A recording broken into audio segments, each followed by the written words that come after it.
Hello, OTCers, and of course the headline this Monday morning is probably Viktor Gyökeres, for a couple of reasons.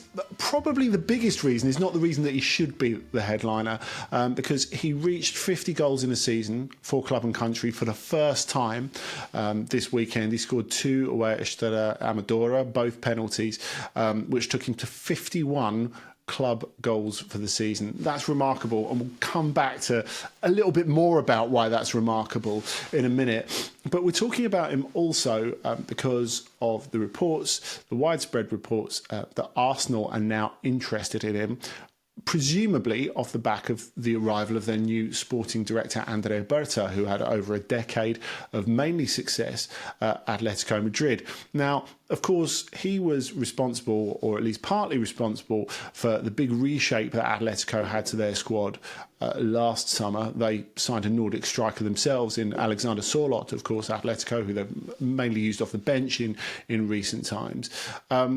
But Berta is really probably looking forward to getting his feet under the table at the Emirates, because he hasn't been able to spend that much, really, since he's been at Atletico, certainly not in recent years, and certainly not up until last summer. They've been making do and mending on a lot of things. Now, part of that is due to cutbacks and the people who own the club not releasing that much money. Part of that, we have to say, is due to the patchy signing record of Berta over that period of time. And he's had a bit of hit and miss with strikers as well. So, look, we're not throwing Gyökeres under the bus just yet. Bear with me. But if we're looking in terms of how Berta's striker signings have done for Atletico, of course, you've had some that have worked out really well. Most recently, Julian Alvarez, Antoine Griezmann signing and then re-signing, of course. Talking of re-signings, the really onerous financial disaster for Atletico really was the re-signing of Diego Costa. And, of course, there's Joao Felix, who didn't work out at all, mainly due to personality clashes with Diego Simeone, but partly due to how he was tactically implemented as well. But I think it's interesting, if we look at the different profiles of striker that Berta signed for Atletico, the fact that he seems to be focusing on Gyökeres, because, of course, up until this point, we thought that Arsenal would maybe look as their dream guy, beyond Alex Isak, who's impossible.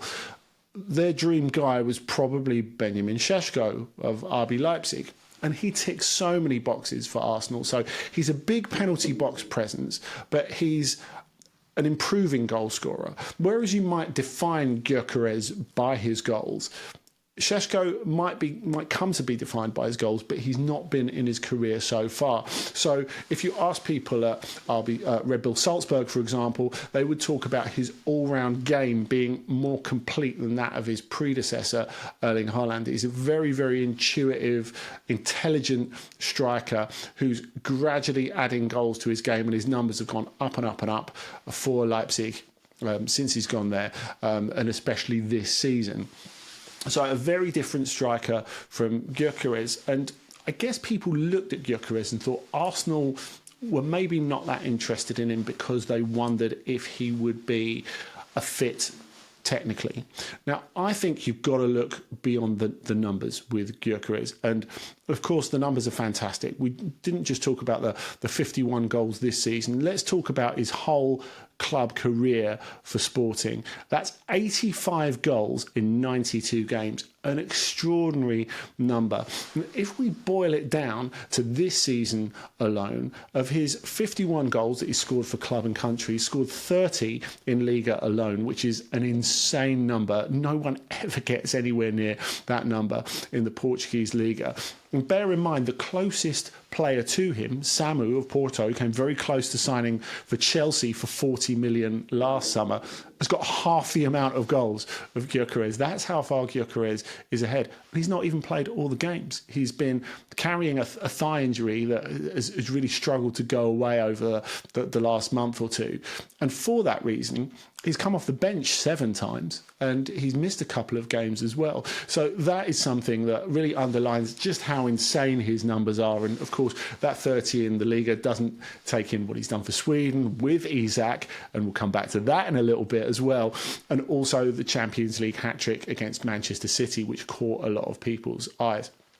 Now, when I'm talking about Gyökeres having the sort of qualities that are kind of from outside the tent in terms of what we expect from an Arsenal player and what an Arsenal player should do, obviously he's defined by his command of the penalty box, his finishing, his physique, because he's big and strong as well.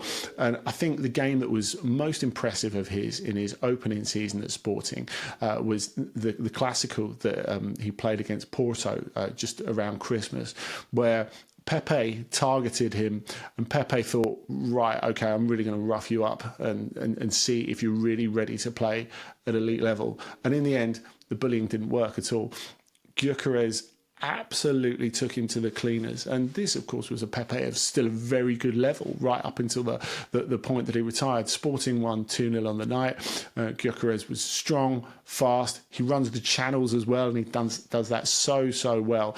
And as we can tell by the assist numbers, he's good at bringing other players into the game too.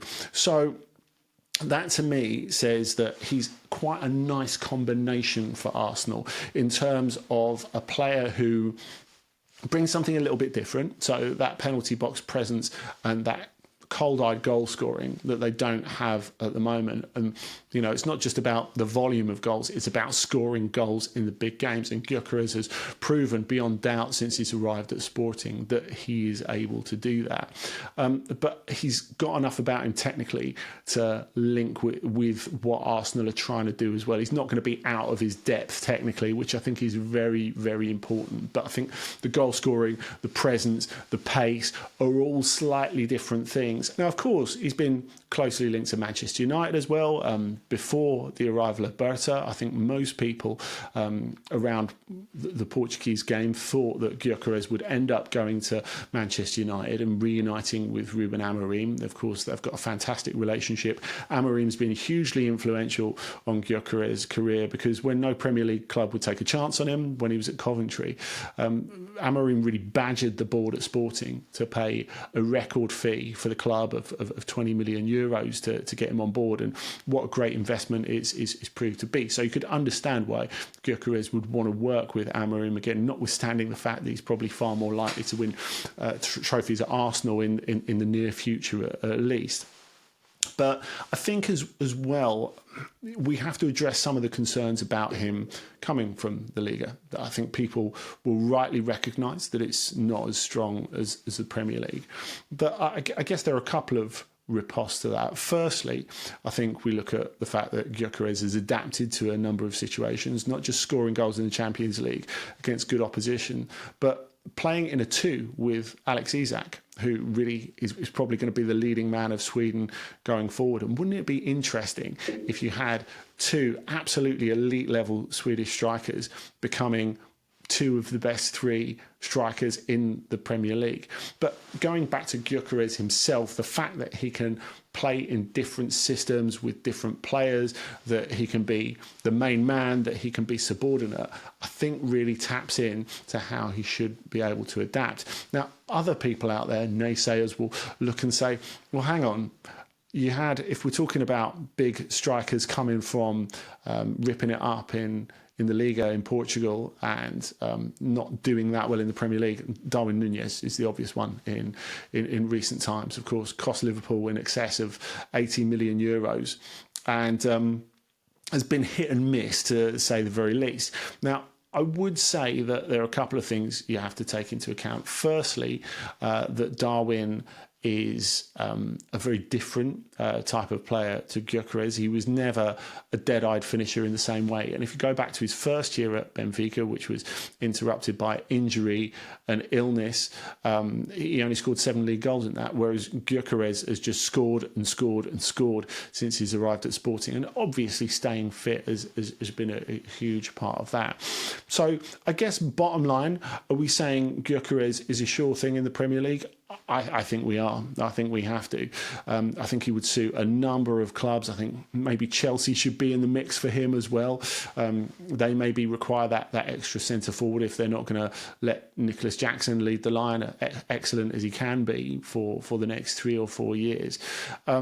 The other interesting thing in terms of there being maybe a sort of bidding war is the fact that Sporting do have a release clause in his contract of 100 million euros.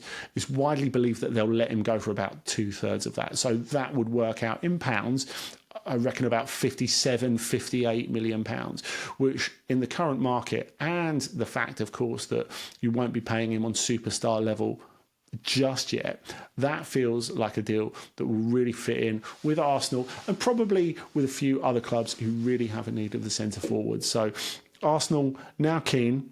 Are they at the front of the queue? Well, we'll just have to wait and see. But I'm pretty sure that whatever happens, Viktor Gyökeres and maybe his Dauphin Samu will be in the Premier League next season and scoring a lot of goals, especially the Swede. Thanks so much for joining us. As always, we're here every Monday mopping up a big story from the weekend on OTC. Don't forget to subscribe to the podcast, of course. That's every Thursday with me, Dotun Adebayo, and guests talking about the biggest issues in European football. And on Fridays, we're back with Ask OTC on the podcast feed. And that is where we answer your questions. That's right, your questions. So if you want to leave them below the line or you want to get in touch with us via socials, please do. And we'll speak to you next week.